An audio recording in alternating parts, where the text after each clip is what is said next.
Marre des endroits où on ne voit pas la beauté de deux cœurs qui s'aiment. Marre de ces bleds où on ne voit pas la force d'un cœur qui aime. Marre de ces lieux où on oublie que tous les cœurs battent pareil. Rose de chair, rouge de sang, couleur vermeille dans toutes les veines. Un jour où j'avais vu des mecs que je connaissais vaguement qui sont en couple en Tunisie. En fait, en Tunisie, c'est illégal, l'homosexualité est illégale. Et donc, ils étaient à l'aéroport et c'était un des gars qui déposait son mec à l'aéroport. Et en fait, ils ne devaient pas montrer qu'ils étaient ensemble, alors qu'ils étaient méga tristes de se séparer depuis je sais pas combien de mois. Et ça m'avait fendu le cœur. Et c'est vraiment une image qui m'est restée dans la tête. Enfin, j'avais écrit des trucs à ce moment-là et puis c'est revenu. Et puis après, c'est devenu un poème qui n'a absolument rien à voir avec ça. Enfin, je parle pas du tout de ces deux gars.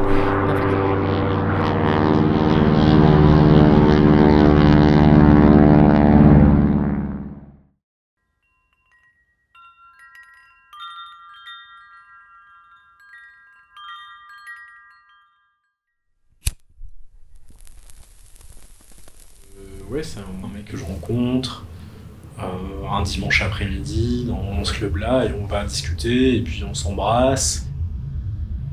Ce qui m'intéressait, c'était cette fluidité en fait des choses, de comment ce qui n'est pas pressenti en fait se passe, qui crée aussi cette atmosphère assez particulière. La cigarette, c'est toujours un peu le moment d'aparté, de pause dans la fête, du coup du désir comme quelque chose de l'ordre du feu, et qui fait vachement écho à la cigarette qui est allumée et qui va autant se consumer que ce moment de tension qui se passe là. Où le temps à la fois se dilate, se compresse. J'ai trouvé ça assez beau en fait comme scène et je me suis dit faut en faire quelque chose.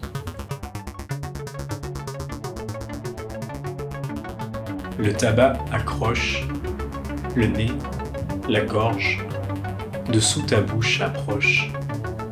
Il n'y a plus rien, plus d'heure, plus d'horizon que ces lèvres, cette langue, cette odeur âcre de fumée froide, déjà sur les vêtements. Sa trace mort, déjà oubliée des larmes qui tombent, déjà avalée, déjà régurgitée, qui pend au mur comme mon dos s'y retient, ferme et insensible, sauf à l'humidité des baisers qui se donnent pour calmer les cendres. Tes yeux ardents font des étincelles au centre du fumoir. Dans quel incendie sommes-nous ?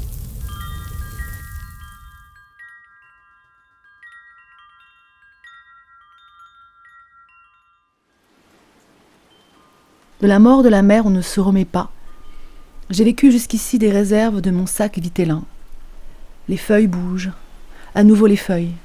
Son pied épaté en marchant fait sourdre l'eau.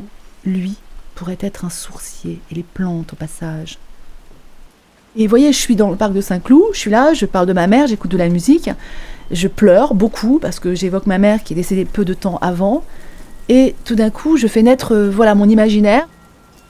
J'ai convoqué une créature qui est un yokai, en présence du Kirin, esprit de la nature, le plus puissant et le plus sacré des yokai. Là, je parle de ma mère. Des larmes fusent naïvement de mes yeux pour retomber en gerbe. Ainsi, j'ai pu oublier notre enlacement. Elle alitait déjà très malade. Après, c'est le désert.